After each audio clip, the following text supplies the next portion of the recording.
All the quads nice and clean again after being at the track. Yesterday I had a Walsh and a Stock LTR out. I rode a Walsh for the most of the time, just to finally get some time on it. And I love the suspension with the PAP shocks, the PB1s, and the big bottle on the rear. Suspension wise, there is not much to say. It's just brilliant. I like it a lot. I like it better, of course, than the JD Performance maximum ground clearance with the Elkas. That's Elka Legacies Plus I have on there for a very reasonable shocks, really, but for the price I think they perform really well. That's what I have to say. They are a tad bit more harsh than the PEPs, I would say. Yeah, you can tell that the PEPs has better internals, but for general riding they are more than good enough, and especially with the long travel setup. It works really well together with those JD arms. And of course, going to the stopper after riding the Walsh bike, a big difference. You can tell the bike is more heavy, felt higher, and stock bars, of course, not the best. But I did put on new Pulse MXR tires, new rims, just to not give the other bikes too much of an unfair advantage. Of course they're gonna have it with better suspension and everything, that's a given, but that's not everything.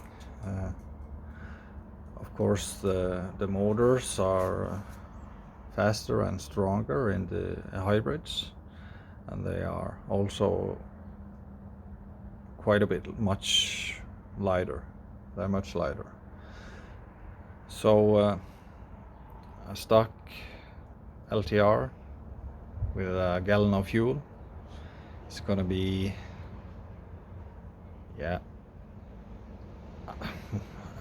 for the most part I've seen around 430 pounds. That's a lot. They are heavy, and of course you can shred some of that weight off, but I'll touch in on that later. First of all, which quad do I like the best on the track? Well, that's gonna be the newer CRF hybrid. Just the engine package in that thing, and how it feels to ride and everything with in the LTR chassis. It was really great. And there's not much more to say about that. The Walsh, has the best suspension overall.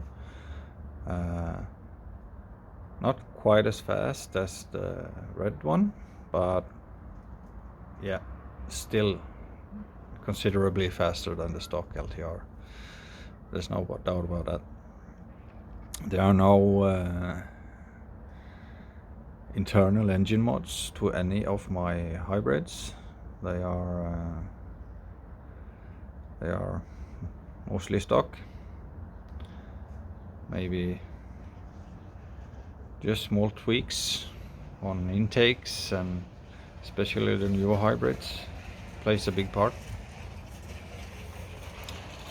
And Well, if you were to say that a stock quad runs about 40 horsepower with the cherry bump, I know some dynos read a lot higher, but I'm not going to go into that.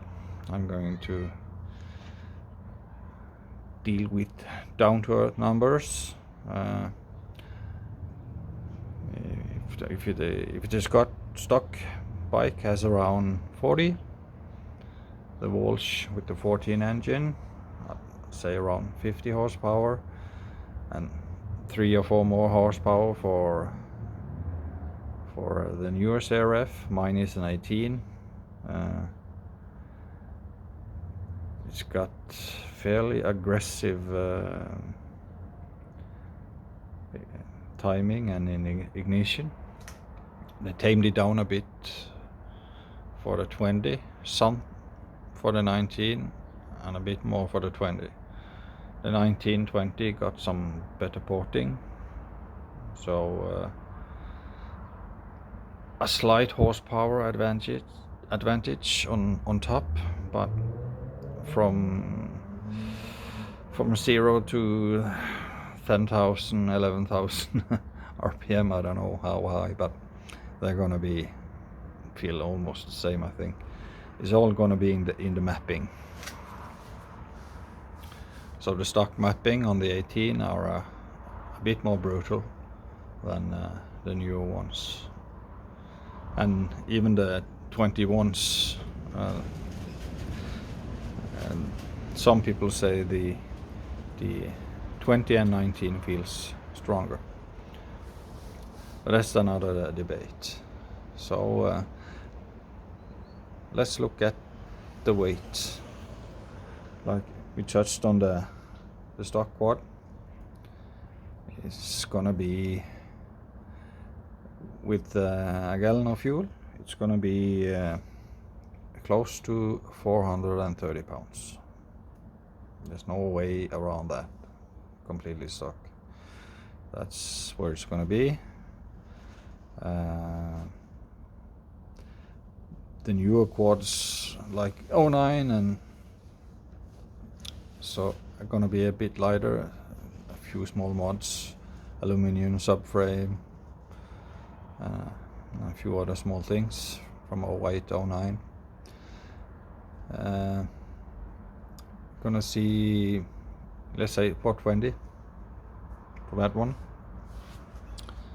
and my Walsh sits around 375, and the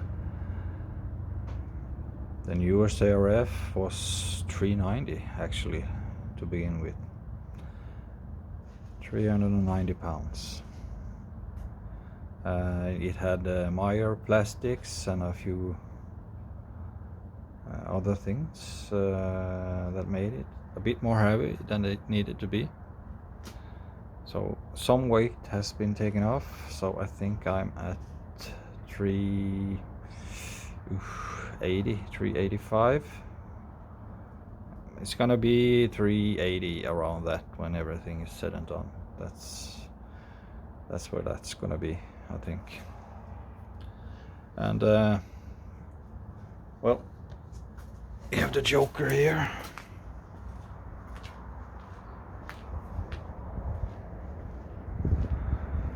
The RMC hybrid.